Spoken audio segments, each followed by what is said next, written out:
지금은 진짜 지금은 진짜 감사합니다. 이재명 인사드립니다.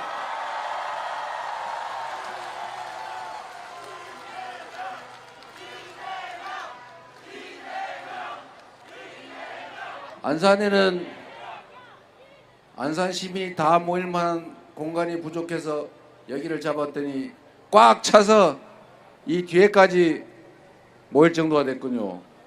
너무 많은 분이 오셨는데 여러분의 이 열정을, 이 간절한 열망을 꼭 기억해서 6월 3일 여러분과 함께 승리로 보답드리겠습니다.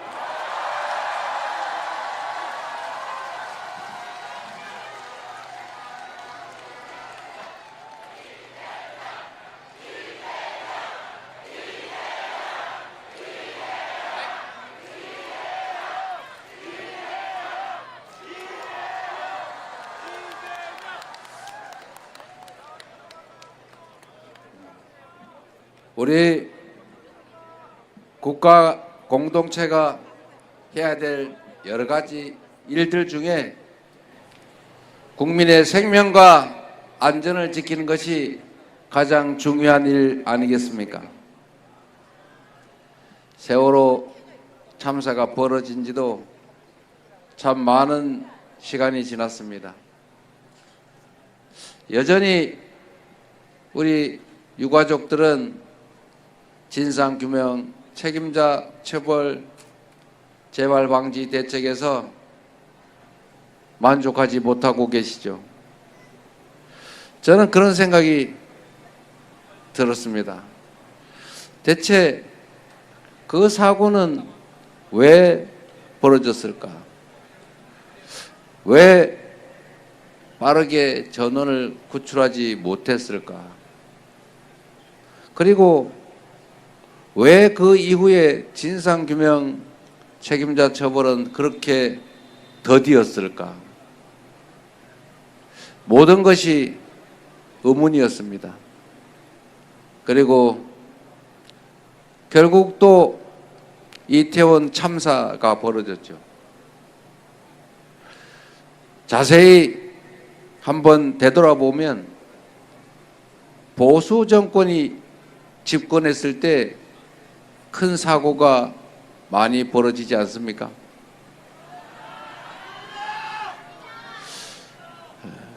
사실은 저도 행정을 잠시 맡아봤지만 그게 이유가 있어요. 사고는 사실 간발의 차로 벌어지는 것입니다. 사고가 날 수도 있고 안 날 수도 있고, 사고가 났을 때 큰 피해가 발생할 수도 있고 피해가 작을 수도 있습니다. 그런데 거기에는 천재지변이 아닌 이상은 사람들의 관심, 투자, 관리 이런 게 미세하게 영향을 미칩니다. 그 미세한 차이가 큰 결과의 차이를 만들죠. 오송 지하차도 침수 사건. 사실 그것도 제방을 헐고 도로 보수공사를 하다가 장마철이 됐는데도 그 제방을 제대로 보강해 놓지 않고 모래더미로 막아놨더니 강물이 불어서 그게 제방 모래더미를 허물고 결국은 강물이 넘쳐서 도로를 침수시켜서 뜬금없이 지나가던 사람들이 그 물에 갇혀버린 거죠. 공무원 한 사람이 그 제방 관리를 하면서 여름철이니까 임시 제방을 단단하게 쌓아라 한마디만 있었다며. 아니 그 동네에 관급 공사하는 사람들이 이거 조금만 잘못하면 공무원한테 혼나는데 이런 생각을 조금이라도 했더라면 그렇게 허술하게 모래더미로 대충 복구하지는 않았겠죠. 그랬다면 사고가 나지 않았을 겁니다. 제가 성남시장이 돼서 2년째 되는 해 수재가 자꾸 같은 장소에서 발생하길래 제가 공무원들 보고 성남시 지도를 만들어서 연도별로 수재 피해가 난 데를 스티커를 붙여봐라. 수재 지도를 만들으라고 했어요. 예를 들면 작년은 빨간색, 재작년에는 파란색, 그 전년은 노란색, 그 전에는 보라색 이런 식으로 붙이는 거죠. 그걸 붙여놓고 보라고 했어요. 그랬더니 한 장소에 집중적으로 붙어 있습니다. 무슨 말이냐? 사고 나던데 침수되던 데가 계속 침수가 되는 거예요. 그래서 그러면 그 원인을 분석해보자. 전원이 다 모여서 여기는 하수도가 막혀서 그런다. 여기는 배수가 안 돼서 그런다. 여기는 구조적으로 하수 관로가 작아서 그렇다. 그래서 그 원인별로 제가 다 찾아서 낙엽이 흘러내려와서 막혀서 자주 물이 넘치는 곳은 낙엽이 흘러내리지 못하게 위쪽에 방어시설을 만들고, 배수가 안 되는 데는 전부 여름 오기 전에 모든 지역의 우수관을 전부 다 비워내죠. 다 다시고, 영 구조적으로 문제가 있는 공항, 성남공항 앞은 아예 하천을 새로 만들었어요. 그래서 결국은 그 다음 해부터는 수재가 거의 없는, 더 이상 스티커를 거의 붙이지 않는 성남시가 됐죠.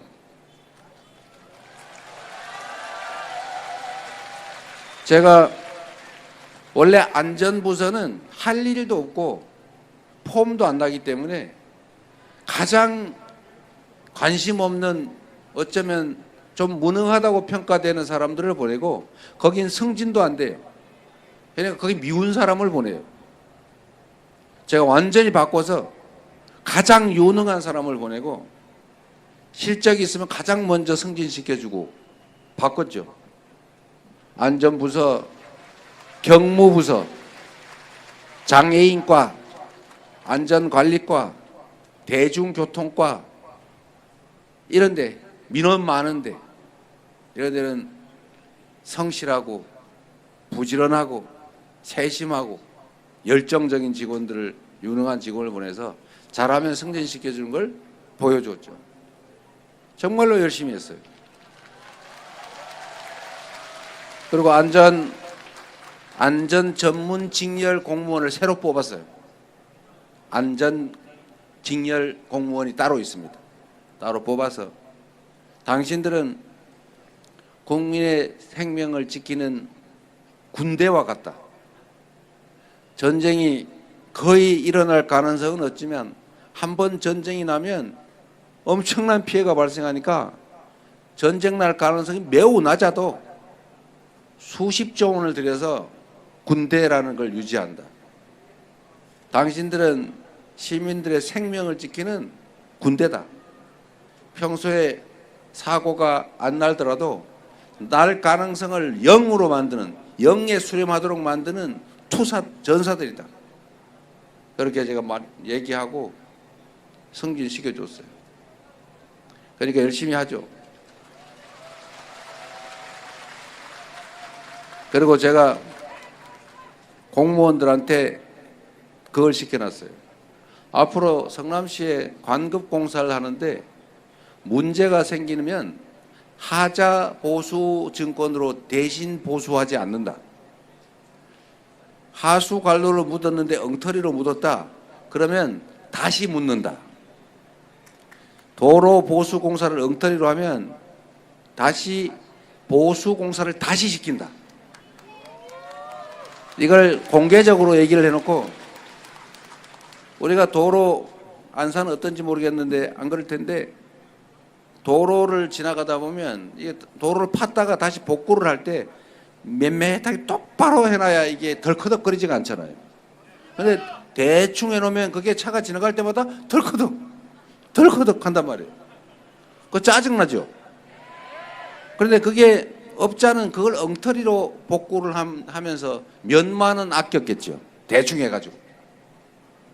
몇만 원을 아꼈겠지만 그것 때문에 그 도로를 지나는 하루에도 몇만 대의 차들이 덜커덕, 덜커덕, 오늘도 덜커덕, 내일도 덜커덕, 1년 365일 몇 년 계속 덜커덕, 덜커덕 이래야 된단 말이에요.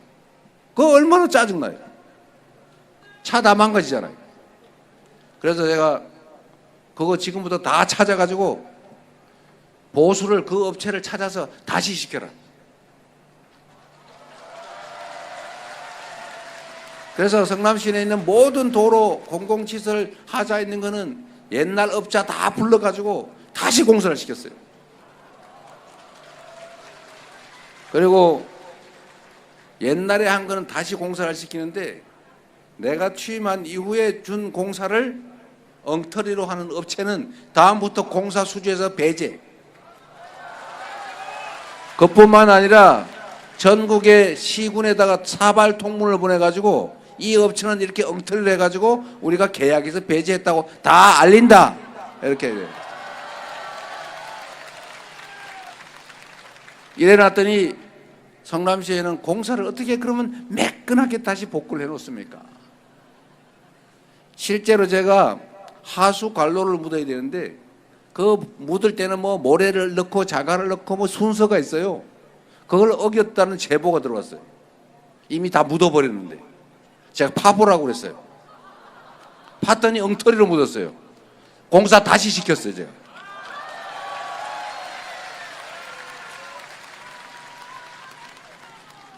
공무원들이 그러면 안 됩니다. 이거 뭐 그럼 네가 할래? 제가 그래가지고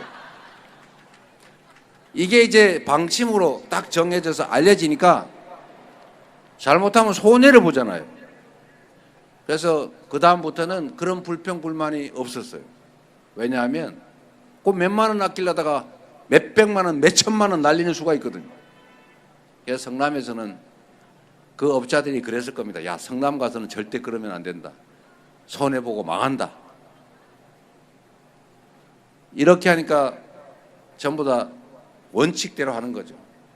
다 시설 기준 맞추고 복구 제대로 하고 관리도 제대로 하고 수재도 거의 없어지고. 그러니까 이런 마인드를 가지고 있을 때는 안전사고, 관리 소홀, 무관심, 시설 관리 부실 이런 것 때문에 생길 사고는 확 줄어드는 거죠.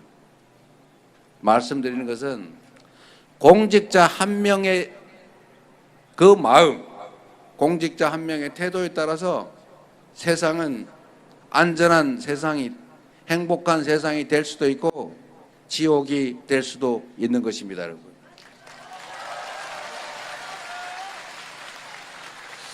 윤석열 대통령을 여러분들이 이재명 말고 뽑아서, 물론 그 이유는 제 준비 부족의 능력 부족 때문이죠.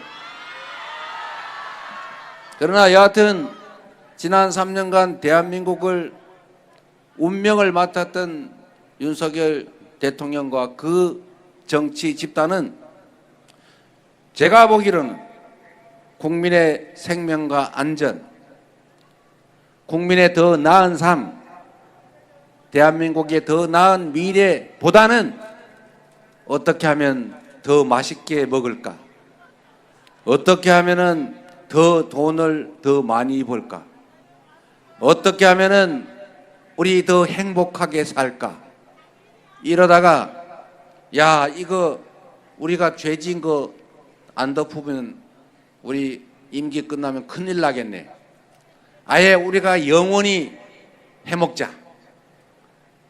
나라가 망하든 말든 국민들이 피폐하건 말건 그 야당 대표 저놈 잡아다가 깜빵에 넣든지 아니면은 저 관악산 근처 밑에 땅 그 밑에 거기다 평생 가둬놓든지 아니면 백령도 가는 배 안에서 폭파시켜가지고 싹 어떻게 거시기 해불든지 이러자. 이렇게 마음먹고 국가를 지키고 국민의 생명 안전을 지키라고 준 총칼로 국민을 겁박하고 국회를 폭력으로 점거하고 국민의 인권과 주권을 배제하고 군사 정권을 통해서 영구 집권을 꾀하는 대한민국이 국제적으로 제3세계 후진국으로 평가받든 말든 관계없이 자신들의 영예를, 권력을 더 누려보겠다고 내란을 일으키지 않았습니까?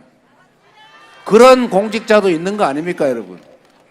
어떤 공직자가 이 나라 공동체 책임을 맡느냐에 따라서 그 공동체는 흥할 수도 있고 지금처럼 망할 위기로 갈 수도 있는 것입니다.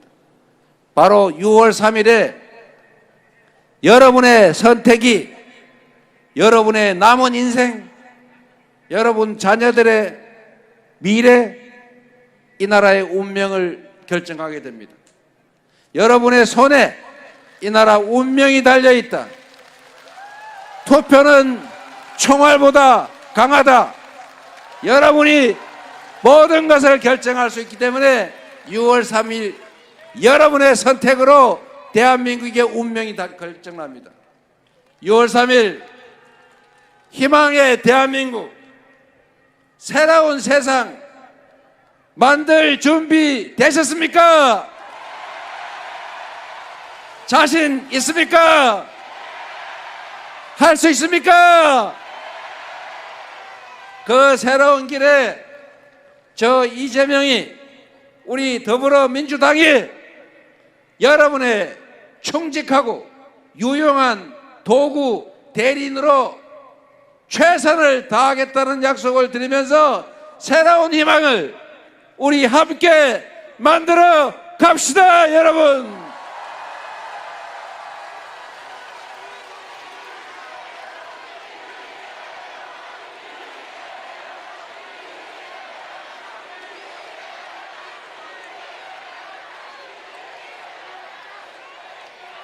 똑같은 조선인데 선조는 무능과 무책임, 이기심으로 수백만 조선 백성을 죽음으로 내몰았습니다.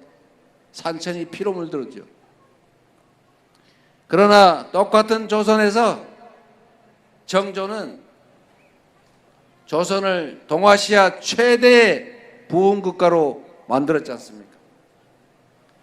똑같은 상황에서 이순신 장군은 같은 수군을 가지고 23연승을 하면서 조선의 백성 생명을 구했습니다.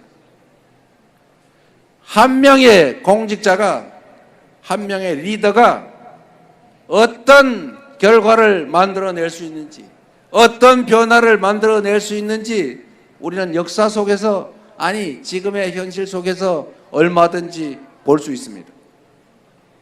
저 이재명은 똑같은 성남에서 부패, 무능으로 점철된 성남의 이미지, 철거민의 도시, 나 성남 아니고 분당 살아요, 이렇게 말하던 성남을 지금은 분당 주민들이 저 성남 살아요, 성남으로 이사가고 싶어요 라고 여러분이 말할 만큼 완전히 다른 성남으로 만들었지 않습니까? 경기도를 똑같은 경기도인데 전국 최고 1등 평가받는 경기도로 3년 만에 바꿔놓지 않습니까? 민주당을 계파로 나눠 싸운다고 이미지 지워지고, 민주당인데 민주가 없다고 불려지던 이 더불어민주당이 이제는 당원 중심의 정당으로, 당원이 주인으로 존중받는 유능하고 강한 민주당으로 바뀌어서 대한민국 헌정사 최대의 총선 승리를 만들어냈고, 대한민국의 국정을 감당할 수권 정당으로 확실하게 자리매김하지 않았습니까?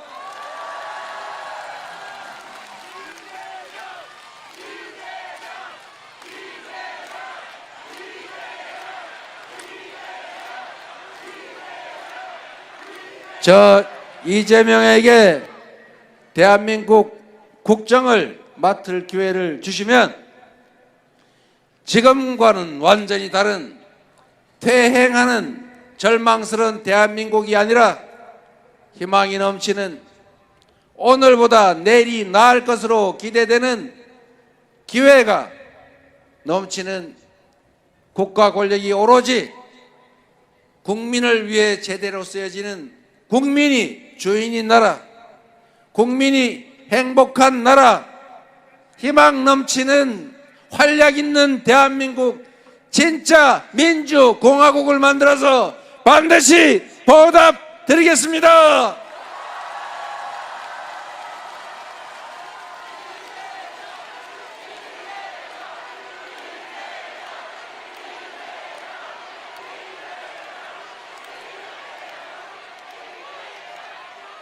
지금 우리 사회가 여러 위기에 처해 있습니다만 그 중에서도 헌정 질서 파괴, 헌정 파괴의 위기는 참으로 심각한 것입니다. 5천만이 넘는 사람이 함께 살아가는 이 한반도에서 우리가 규칙을 어기고 최고의 규범인 헌정 질서가 파괴되고 잘났든 못났든 공평해야 되는데 힘세다는 이유로, 권력을 가졌다는 이유로 특별 보호받는 그런 나라는 미래가 없습니다. 국민이 맡긴 총칼을 특정 개인 집단의 장기 집권을 위해서 주권자인 국민을 향해 감히 총뿌리를 드러내는 이 반란 세력, 국헌 문란 세력을 진압하지 않으면 이 나라의 미래는 없습니다. 12월 3일 그 내란의 밤에 우리 국민들의 힘으로 내란을 1차 진압했지만 그 내란 세력들은 우두머리는 지금 거리를 활보하고 그 내란 잔존 세력은 국가기관 곳곳에 여전히 남아서 제2, 제3, 제4, 제5의 내란을 획책하고 실제로 준비하고 있을 것입니다. 내란 세력을 완전히 뿌리 뽑고 우리 모두의 최고의 합의인 헌법 질서가 제대로 지켜지는 그런 정상적인 사회, 규칙을 지키면 손해가 아니라 억울하지 않은 사회, 콩을 심으면 콩이 나고 팥을 심으면 팥이 나는 그런 정상적인 사회를 만들어야 우리 모두가 희망을 가지고 열정을 다할 것 아닙니까? 지금 내란 세력들이 반격을 준비하고 있습니다.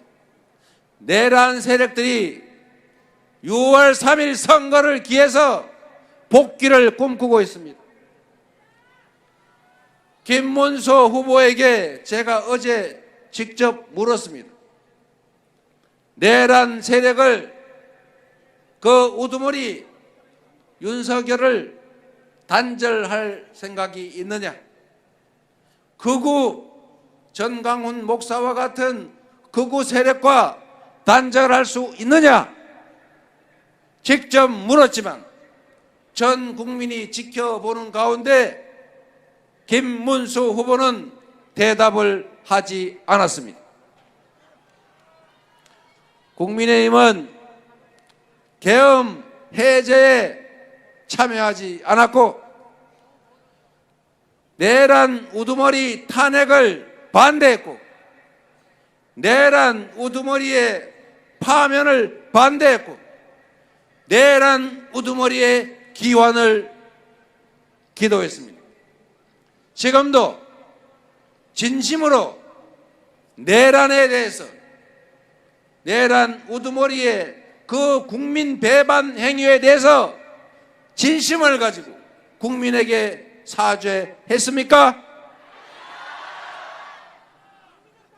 저는 이런 내란을 일으켜서 헌정 질서를 파괴했고 그 내란 우두머리가 대통령으로서 파면됐다면, 그로 인해서 보궐선거가 치러진다면 당연히 후보를 내지 말아야 한다, 이렇게 생각합니다. 여러분, 무슨 얼굴로 국민들에게 제대로 된 사과도 없이 내란 우두머리 법원을 침탈하는 그런 극우 세력들과 단절한다는 말도 못하면서 어떻게 다시 이 민주공화국 대한민국을 맡겠다고 나설 수가 있습니까? 그들이 귀환하면 그들의 그 행태를 우리 국민들이 인정하고 용인하는 것이 됩니다.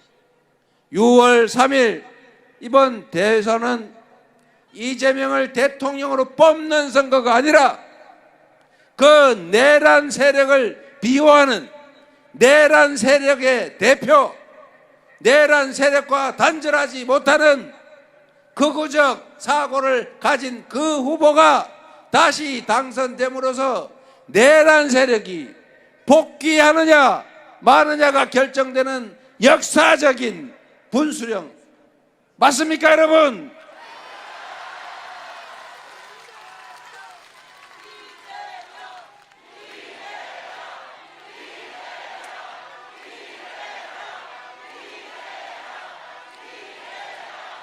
내란 세력은 어떤 경우에도 복귀를 허용해서는 안 됩니다. 그들 앞에는 대통령 당선이라는 영광이 아니라 엄정한 단죄, 국민적 심판만 있어야 하는 것입니다.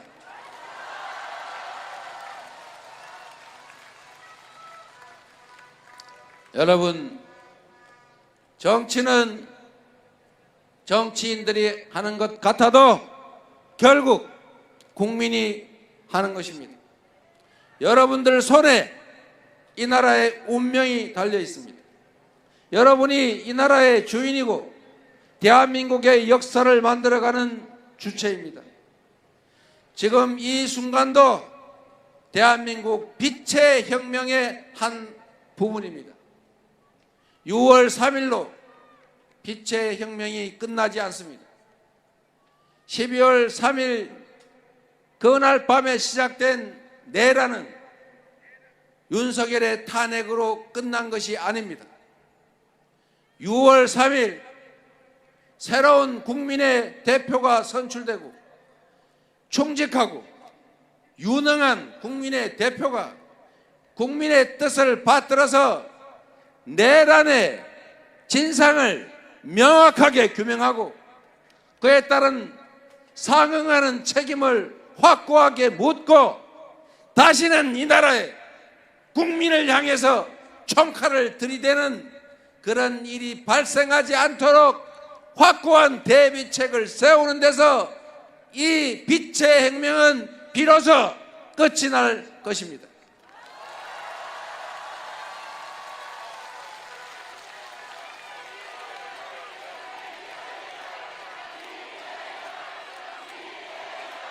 여러분이 그 혁명을 완수해 주셔야 합니다. 우리의 국민은 위대한 역량을 가지고 있습니다. IMF 위기 때 남들은 다 나 혼자 살겠다고 매점매석하고 사재고 금 사모으고 그랬겠지만 우리는 대한민국 공동체의 회생을 위해서 금반지, 돌반지, 백일반지 시할머니가 물려준 금비녀까지 뽑아서 다 갖다가 팔았습니다.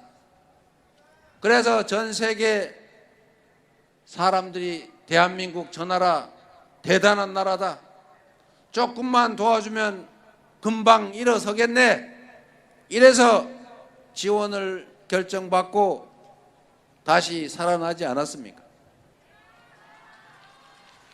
역사의 위기는 언제나 탐욕스러운 기득권자들이 만들었지만 그 위기는 또 언제나 흰옷 입은 우리 백성들, 평범한 우리 국민들이 이겨내왔습니다.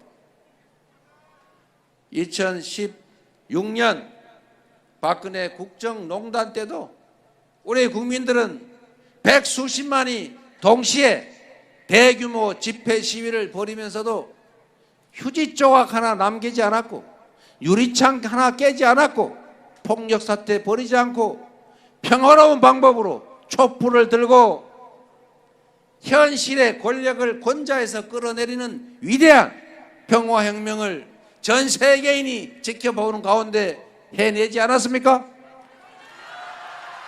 그리고 12월 이 한겨울에 우리는 응원봉을 들고 결국 그들을 실패시키고 혁명을 완수해 가는 중입니다. 광주 5.18 민주화 운동 당시에 광주 시민들의 항쟁으로, 우리 호남 국민들의 투쟁으로 비록 수백 명이 학살당했지만 대한민국의 군정을 끝내고 민주주의의 토석을 쌓았습니다. 한강 작가가 말한 것처럼 과거가 현재를 돕고 광주 5.18 영령들이, 그 죽은 자들이 2024년 12월 우리 대한민국 국민들을 살렸습니다. 오늘의 우리도 이 빛의 혁명의 역사의 순간을 사는 우리도 반드시 승리해서 우리 후손들에게 도움을 주고 목숨을 구하는 아름다운 역사가 될 것입니다. 여러분이 바로 그 역사적 순간에 서 있는 위대한 혁명의 전사들 아니겠습니까?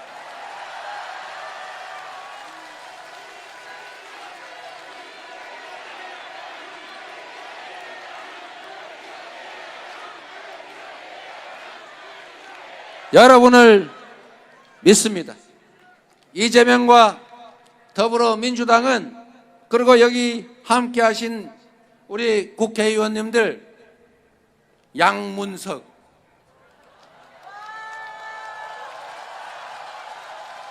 박해철, 그리고 덩치는 작지만 엄청 센 김현, 이 선출된 여러분의 도구들이 여러분이 맡긴 그 취지에 따라서 충심을 다할 겁니다. 격려의 박수 부탁드립니다.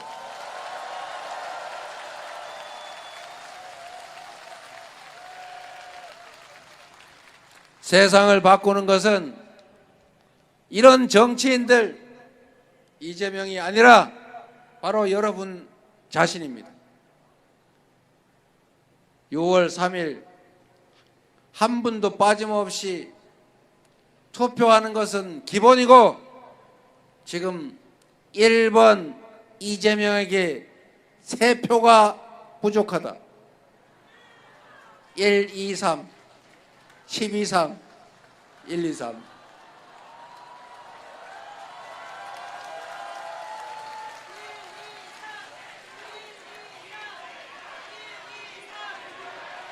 일, 이, 삼.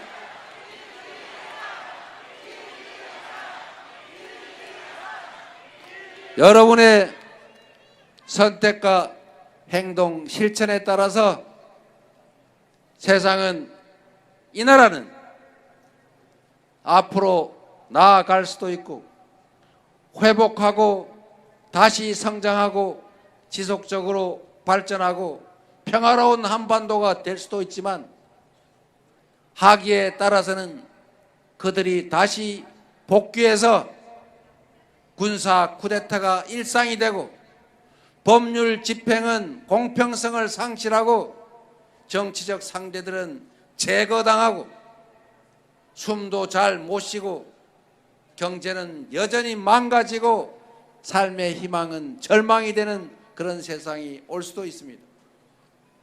여러분 당사자만이 아니라 부부 둘만이 아니라 세 표가 부족하기 때문에 동네 영업 좀 잘해 주시기 부탁드립니다.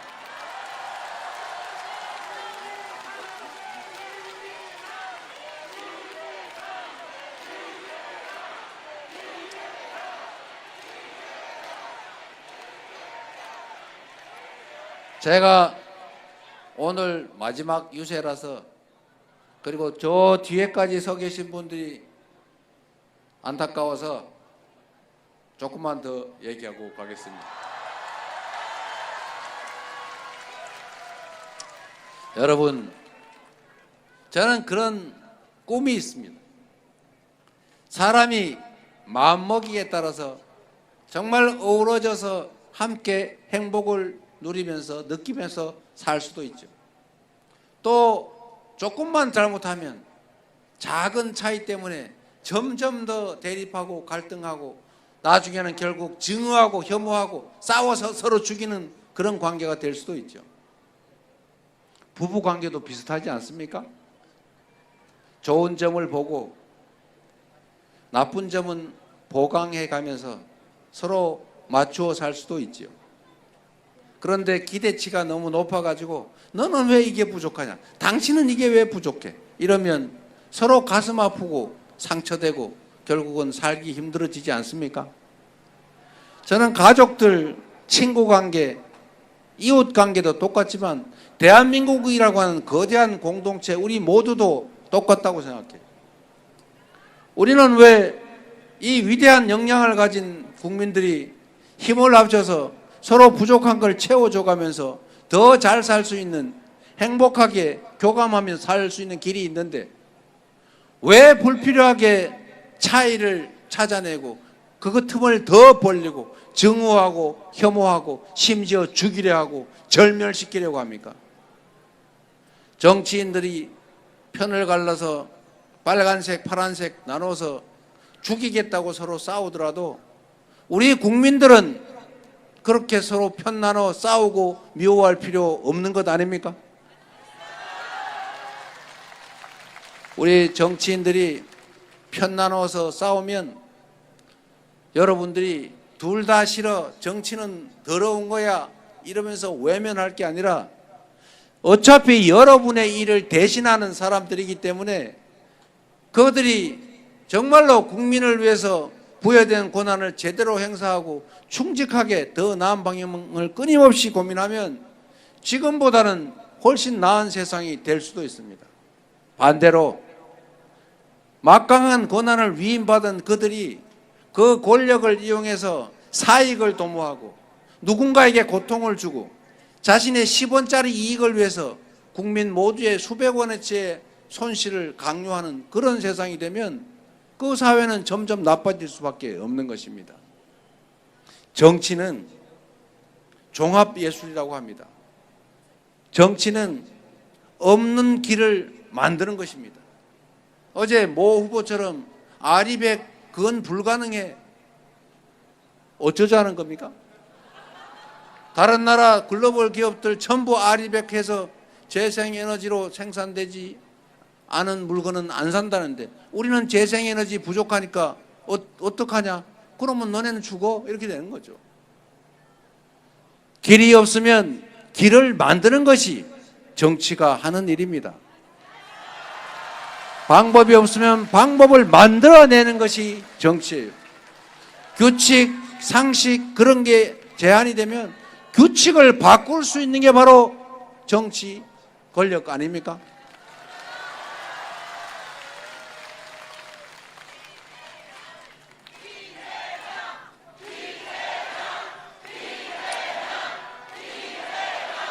그래서 여러분, 정치인들 또는 정치 세력 간의 충돌이 발생해서 싸움이 벌어지거든 외면하고 둘 다 똑같아, 똑같은 땡땡들이야 라고 말할 게 아니고 왜 싸우나를 자세히 들여다보고 그 싸우는 이유가 국민을 위해서, 공익을 위해서 하는 싸움이라면 격려하고, 국민의 이익에 반하고 국민에게 가해하는 것이라면 그에게 벌을 줘야 되는 거죠. 그래야 이 정치인들, 대리인들이 국민, 주인을 위해서 충성을 다하지 않겠습니까? 정치인들이, 대리인들이 국민을 위해서 충성 경쟁을 할 수 있도록, 잘하기 경쟁을 할 수 있도록 만드는 것은 결국 주인의 관심과 태도 때문 아닙니까? 그래서 잘 가려주시기를 꼭 부탁드립니다. 우리는 남은 인생 좀 더 건강하게, 편안하게, 더 행복하게 살 수 있는 조건을 만들기 위해서 지금 열심히 일합니다. 투잡도 하고 쓰리잡도 하고 그 비굴함도 참아내면서 성실하게 삽니다. 우리 자식들 나보다는 더 잘 살라고 요 손구멍만한 이 기회의 관문을 혼자라도 통과하라고, 친구들 뿌리치고 혼자라도 통과하게 하려고 학원 보내고 좋은 학교 근처로 이사 가고 정말 불철주야 노심초사 생고생을 하고 있지 않습니까, 여러분? 그렇게 해야지요. 그러나 여러분, 세상이 지금보다 더 나아지고 기회의 관문이, 기회의 문이 요만한 게 아니라 이만하면 우리 자녀들이 친구들 손잡고 함께 기회의 관문을 통과할 수도 있죠. 우리의 미래가 지금처럼 죽을 똥 살 똥 안 해도 훨씬 더 나을 수도 있습니다. 공공의 문제, 사회의 문제, 정치적인 문제에 관심 가지셔야 합니다. 여러분은 관심을 가지시니까 이 자리에 오셨겠지요. 관심을 갖지 못한, 가질 수 없는 사람들이라도 설득해서 함께 할 수 있도록 꼭 함께 도와주시기 바랍니다. 생각해 보십시오. 왜 대한민국만 이렇게 경제가 쪼그라듭니까? 마이너스 성장이 뭡니까? 대체 무슨 짓을 한 거예요? 다른 나라는 주가가 오르는데 우리는 왜 주가가 맨날 비리비리 하다가 쿡 쳐박습니까? 우리는 왜 이렇게 일자리도 부족합니까? 우리는 왜 출생률이 전 세계 인류 역사에서 가장 낮은 7을 기록합니까? 0.7. 왜 그럴까요? 우리는 과거에 비하면 자본도 많고 기술도 더 높고 공부도 더 많이 했고 노동력의 수준도 높고 국민들의 의식 수준도 높고 세계적인 평가도 좋고 행정 정치 시스템도 과거보다는 훨씬 좋아졌습니다.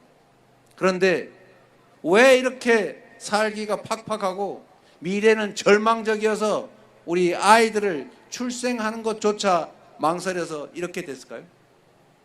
이유는 근본적으로는 딱 한 가지죠.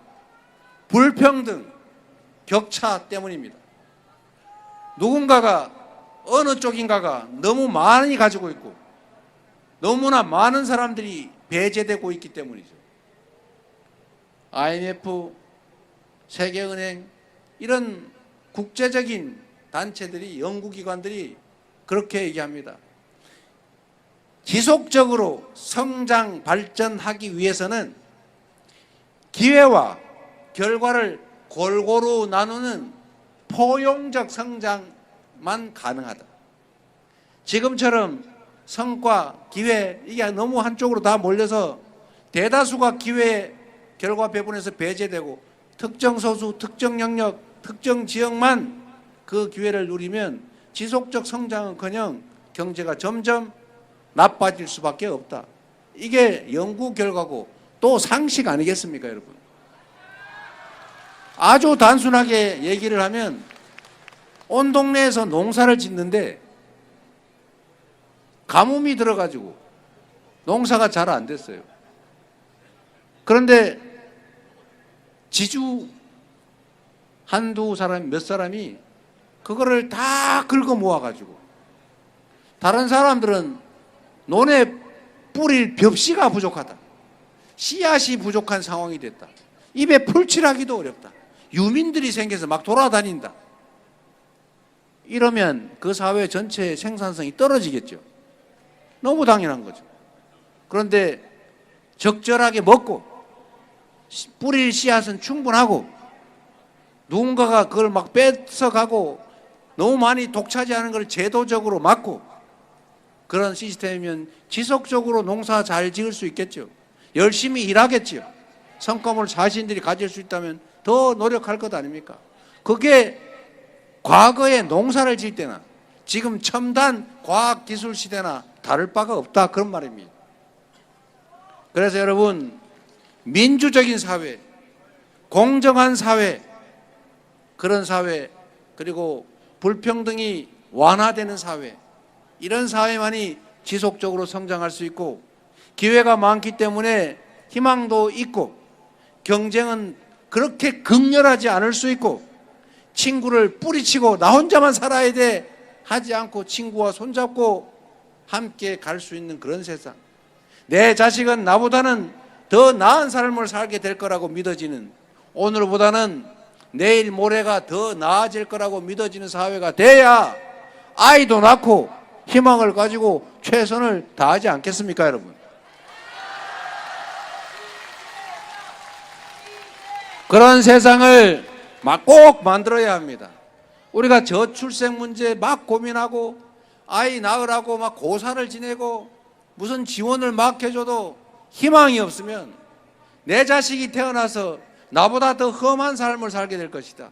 내 미래가 자식들 때문에 더 어려워질 거라고 생각되면 아무리 지원 많이 해줘도 아이 낳을 수 없어요. 그러나 지금 정말 당장 어려워도 미래에 희망이 있으면 이 세상이 더 나아질 거야 라고 믿어지면, 그러면 전쟁 때에도 우리가 아이를 낳아서 희망을 길러내는 것처럼 그러면 이 저출생의 문제도 완화돼 가고 있지, 그러지 않겠습니까? 그리고 절망 때문에 전 세계에서 가장 많은 사람이 자살하는 이런 대한민국의 이 처참한 현실도 조금씩은 개선되지 않겠습니까?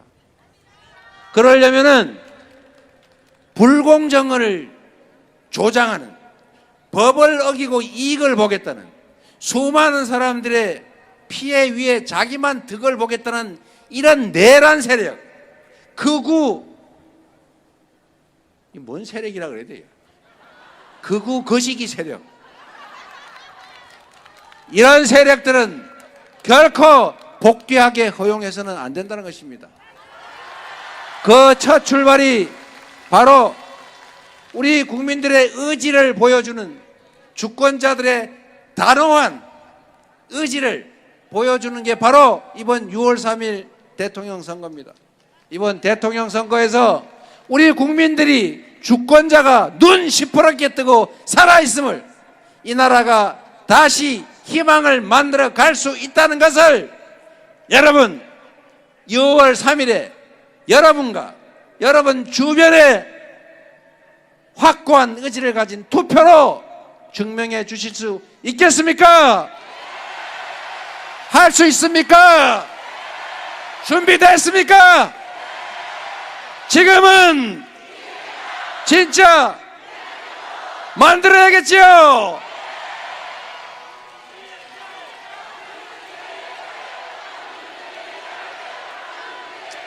여러분을 믿겠습니다. 안산시민 여러분과 함께 희망의 새로운 대한민국, 진짜 민주공화국, 위대한 대한 국민들과 함께, 여러분 안산시민과 함께 희망을 한번 만들어 봅시다.